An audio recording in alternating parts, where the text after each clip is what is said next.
Bueno, buenas tardes, bienvenidos a la segunda clase de Introducción a la Economía. En este caso voy a presentarles el lado de la demanda. En economía hay dos lados fundamentales, el lado de la demanda y el lado de la oferta, que es lo que van a determinar el equilibrio en los mercados. Vamos a empezar por el lado de la demanda y las teorías que están relacionadas con ella. Lo primero que debemos presentar es que la función de demanda es una relación que estipula que para cada precio existe una cantidad demandada definida y además hay una ley fundamental de la demanda que establece que si aumenta el precio de cualquier bien, generalmente disminuye la cantidad demandada. Lo mismo ocurre cuando disminuyen los precios de un bien, aumentar la cantidad demandada. Esto también se conoce como ley de la demanda. Fundamentalmente, la demanda está relacionada con los precios de los bienes y se refleja en esta curva de demanda en dos dimensiones donde se relaciona el precio y la cantidad. Pero esto no significa que la demanda no esté afectada por otras variables. Las demás variables van a provocar desplazamientos de esta función, mientras que una variación en el precio lo que genera es un movimiento que se denomina a lo largo de la curva de demanda. Hay muchos determinantes de la curva de demanda. Lo primero son los gustos. Cuando, por ejemplo, un producto se pone de moda, la demanda se desplaza hacia la derecha, provocando que a cualquier precio la cantidad demandada sea mayor. El precio se establece a través de una relación sobre la propia curva de demanda. A un precio más alto 1 le corresponde un punto C1 de consumo, mientras que a un precio más bajo sub 3 le corresponde una cantidad mayor demandada C3. Los ingresos también influyen sobre la cantidad, en realidad influyen sobre la demanda más que sobre la cantidad, porque un mayor ingreso en los bienes que se denominan normales provoca que aumente la demanda a cualquiera de los precios. Por otro lado, hay productos que están relacionados y que si aumentan o disminuyen afecta también la demanda de un bien. Por último, las expectativas afectan fuertemente en la demanda de un bien. Cuando se espera, por ejemplo, que un producto escasee a futuro, la demanda en un momento determinado aumenta, consecuentemente se desplaza hacia la derecha. Una condición del equilibrio microeconómico, por así decirlo, de un consumidor determinado que consume distintos tipos de bienes, una condición de equilibrio es que el bienestar le produce la última unidad consumida en cualquiera de los bienes que elige consumir, o sea, en la combinación, en la canasta de bienes que elige consumir, le aporta lo mismo. Por cada peso que gasta en cualquiera de estos bienes. El concepto que se utiliza en economía es el de la utilidad marginal. La utilidad es justamente este bienestar que produce el consumo de un bien. Cuanto más consumo, mayor utilidad. Pero la utilidad marginal es la que aporta el último que consumo.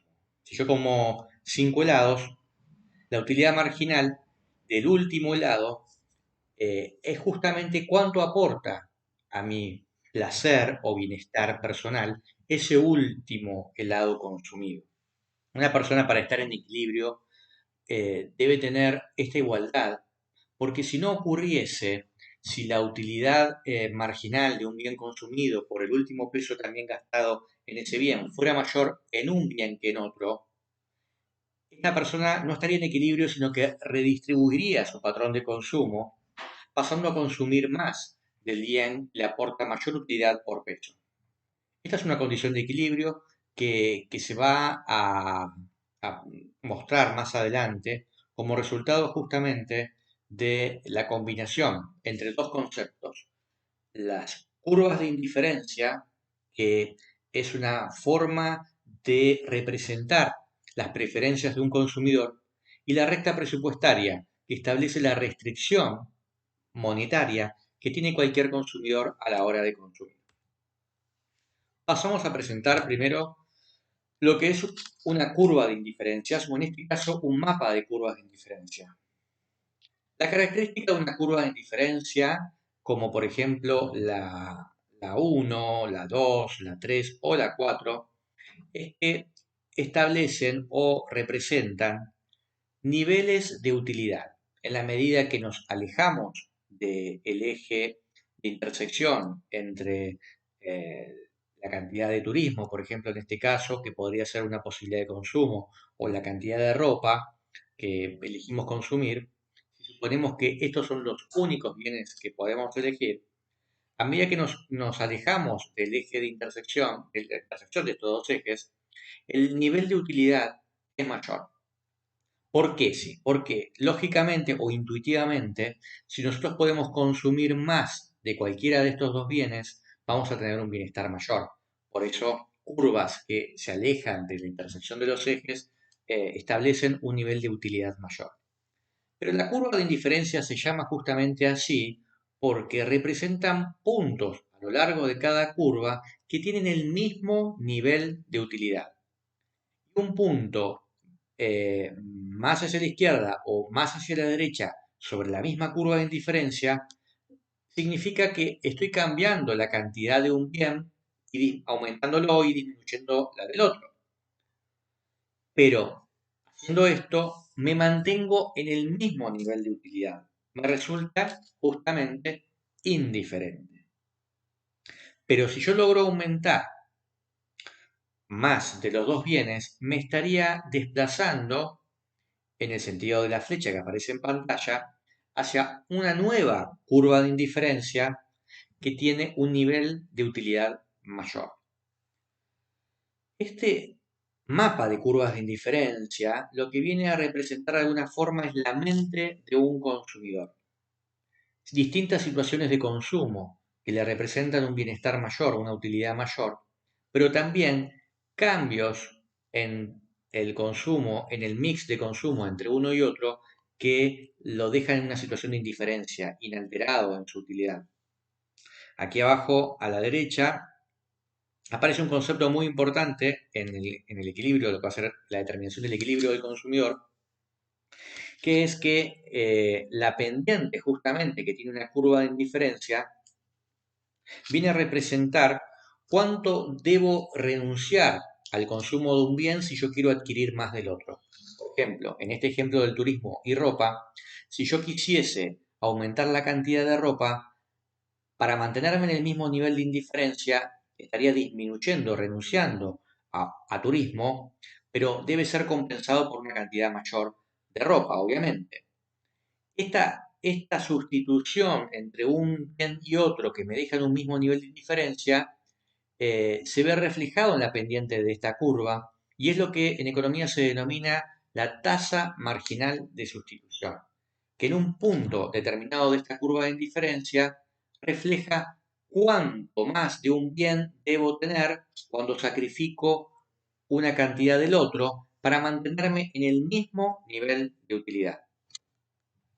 El segundo componente para determinar el equilibrio de un consumidor es lo que se denomina recta presupuestaria.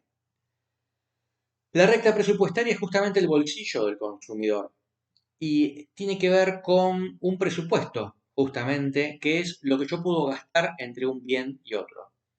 Sin importar exactamente cuánto sea mi presupuesto, lo que podemos ver en esta curva es que si, por ejemplo, todo mi presupuesto R lo gasto en turismo, la cantidad de turismo que yo puedo obtener máxima es un punto como el que está ahí señalado por la flecha.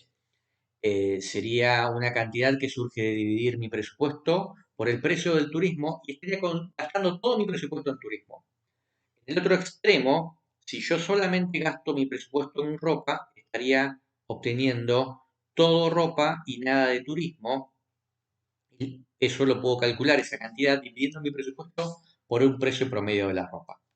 A lo largo de la recta presupuestaria estaría considerando distintas combinaciones de ropa y turismo que significan un mismo nivel de gasto. Cualquier combinación que está por arriba de esta restricción presupuestaria, que está por encima de mi presupuesto, no es alcanzable. Y cualquier otra que está por debajo es alcanzable, aunque no va a tener sentido estar gastando por debajo de mi presupuesto, porque lo que vamos a ver ahora es que un supuesto que estamos considerando en el equilibrio del consumidor es que los consumidores quieren obtener niveles de utilidad cada vez más altos. Por esta razón, va a ubicarse en un punto sobre la recta, pero que esté sobre la recta presupuestaria. Esta es la imagen que justamente viene a combinar, por un lado, el mapa de curvas de indiferencia aquí a la izquierda, que vemos que una curva como la C tiene un mayor nivel de utilidad que la B, y esta a su vez representa un mayor nivel de utilidad que la A, se combina en la imagen de la derecha, con la recta presupuestaria. Y si esta recta presupuestaria establece mi máximo de posibilidades de gasto, ese gasto yo lo voy a gastar absolutamente todo, este presupuesto lo voy a gastar absolutamente todo, pero para alcanzar una combinación que mentalmente como consumidor me resulta óptima.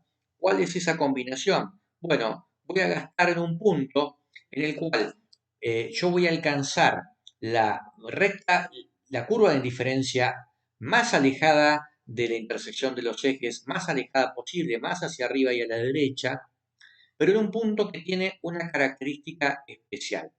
Es un punto de equilibrio porque, por ejemplo, yo podría estar en otro punto de la recta presupuestaria, por ejemplo, más a la izquierda sobre la recta presupuestaria, pero en la intersección con la curva de indiferencia A, yo estaría gastando lo mismo, pero con una utilidad menor, no tendría sentido. Lo mismo, tampoco podría irme una curva de indiferencia como la C, porque no me alcanza el dinero que tengo para obtenerlo. Entonces, la utilidad más alta la logro justamente gastando al máximo mi presupuesto, pero en un punto que se da justamente la igualdad entre lo que sería la pendiente de esta curva de indiferencia, que como habíamos mencionado en una diapositiva anterior recibe el nombre de tasa marginal de sustitución. Esa tasa marginal de sustitución, si ampliamos un poquito acá como si pusiésemos una lupa sobre ese punto, esa tasa marginal de sustitución en ese equilibrio equivale a la relación de precios entre la ropa y el turismo. Es decir, en equilibrio la tasa marginal de sustitución es igual al precio relativo de los dos bienes entre los cuales yo estoy eligiendo. Al suceder esto, está pasando, aquí lo estoy comprobando gráficamente, lo que al principio habíamos dicho, que la utilidad marginal de un bien dividido el precio de ese bien en el equilibrio es igual a la utilidad marginal del otro bien dividido el precio de ese bien. Porque esto justamente, esta identidad, es una forma de ordenar los precios relativos como una igualdad de la tasa marginal de sustitución, que no es otra cosa la tasa marginal de sustitución que la utilidad marginal de un bien sobre la utilidad marginal del otro. Es decir, cuando ocurre eso, yo estoy alcanzando la curva de indiferencia más alta y gastando todo mi presupuesto. Con estos conceptos de recta presupuestaria, precios relativos y curvas de indiferencia, yo puedo estimar dos efectos que se producen cuando cambia el precio de alguno de los bienes que yo estoy consumiendo. Por ejemplo, en este caso vamos a cambiar el precio de la ropa. Si nosotros, por ejemplo, estábamos en un punto de equilibrio como el E sub 0 y, por ejemplo, lo que ocurre ahora es que el precio de la ropa disminuye, significa que si yo gastara todo mi presupuesto en ropa, podría comprar una cantidad mayor. Por eso ahora mi recta presupuestaria es esta nueva C1 que me permite destinar mi presupuesto a ropa y obtener una cantidad mayor. Al pasar esto, yo voy a tener un nuevo equilibrio. Por supuesto que si yo ahora mi presupuesto, por efecto de la variación de precios, es distinto, cambia mi restricción presupuestaria, yo voy a poder generar una combinación de consumo distinta. Lo voy a hacer en una curva de indiferencia que está más hacia la derecha de arriba. Quiere decir que tiene un nivel de satisfacción mayor. Entonces pasé de un equilibrio inicial a un nuevo equilibrio que es una combinación de dos efectos. El primer efecto se llama justamente efecto sustitución y ocurre porque los precios relativos se modifican, la pendiente de la recta presupuestaria se modifica y al pasar esto, el efecto sustitución hace que un bien que en términos relativos sea barata, se prefiera consumir más. Por eso en el nuevo equilibrio, la cantidad consumida de ropa es mayor. Pero existe, o sea, y ese nuevo equilibrio se da justamente en una pendiente que nueva, producto del cambio de los precios relativos. Pero hay otro efecto que se denomina efecto renta. Y el efecto renta se produce por lo siguiente. Hagamos de cuenta que yo elimino el efecto de contar con un presupuesto mayor, porque al abaratarse la ropa es como si yo tuviera más dinero. Entonces, para eliminar ese efecto de tener un mayor presupuesto, producto solamente de que se abarató la ropa, es que se desplaza paralelamente esta nueva recta presupuestaria hacia la izquierda para pasar por la curva de indiferencia anterior. Al hacer eso, se marca un punto H que me permite separar justamente los dos efectos, lo que es el efecto sustitución hacia la izquierda y el efecto renta, que se ocasiona porque el presupuesto que yo tengo ahora, aunque es la misma cantidad de dinero, es como si fuera más, porque se abarató uno de los bienes que yo consumo. Quiere decir que un efecto que se produce cuando se modifica, por ejemplo, el precio de uno de los bienes que yo consumo, es que es como si yo tuviese más dinero. De hecho, lo que ocurre es que no es tan importante el monto de mi presupuesto del dinero, sino cómo es este dinero en relación al precio de los bienes. Si en realidad los precios de los bienes disminuyen, es como si yo tuviera más dinero. Lo contrario ocurre, por ejemplo, con la inflación, donde si yo tengo un sueldo que es fijo y por causa de la inflación los precios de los bienes aumentan, es como si yo tuviera menos sueldo, aunque esté ganando exactamente lo mismo. Bueno, con el efecto renta ocurre más o menos eso, y entonces la variación en la cantidad demandada de ropa es el doble efecto de un efecto sustitución por el cambio de los precios relativos y un efecto renta por el abaratamiento de uno de los bienes que yo consumo que me libera más dinero en mi presupuesto y es como si yo tuviera un presupuesto mayor. Un concepto muy importante justamente relacionado con cómo afecta a la demanda, cómo afecta a la cantidad demandada, justamente el cambio en alguna de las variables que la determinan, es el concepto de elasticidad, que justamente mide, por ejemplo, en el caso de la elasticidad precio, cuánto varía porcentualmente la cantidad demandada de un bien ante una variación porcentual del precio. La elasticidad precio de la demanda es determinada por varias condiciones. Por ejemplo, el tipo de necesidades que se satisfacen. Es más elástica una demanda de productos que no son del todo tan necesarios. Pero, por ejemplo, la salud tiene una demanda más inelástica porque la variación porcentual ante un aumento de los precios es menor. Porque yo no puedo sustituir ni prescindir del servicio de salud. Los sustitutos también inciden sobre la elasticidad en la demanda de un bien, ya que si un bien aumenta su precio, pero yo tengo muchos sustitutos, no voy a tener demasiado problema en cambiarlo por otro. En ese caso, la elasticidad de la demanda es mayor. También con el tiempo, yo puedo aprender a sustituir un bien por otras cosas y entonces, cuanto más transcurre el tiempo, la elasticidad de un bien es mayor. Si la participación de un producto en el gasto de un consumidor es también menor, esto también incide en la elasticidad que tiene ese producto. Esto es típico, por ejemplo, del caso de la sal. La sal es un componente muy pequeño de nuestro gasto total en las compras del mes, por ejemplo. Y esto hace que la, la, la elasticidad que tenemos por la sal es bastante baja porque no representa mucho nuestro presupuesto y entonces esto es algo que queda reflejado también en la variación que puede tener nuestro consumo de sal ante variaciones en sus precios. Entonces, cuando la demanda de un bien es elástica, un aumento del precio provoca una disminución en los ingresos totales de los vendedores. ¿Por qué? El ingreso total es el precio multiplicado por la cantidad.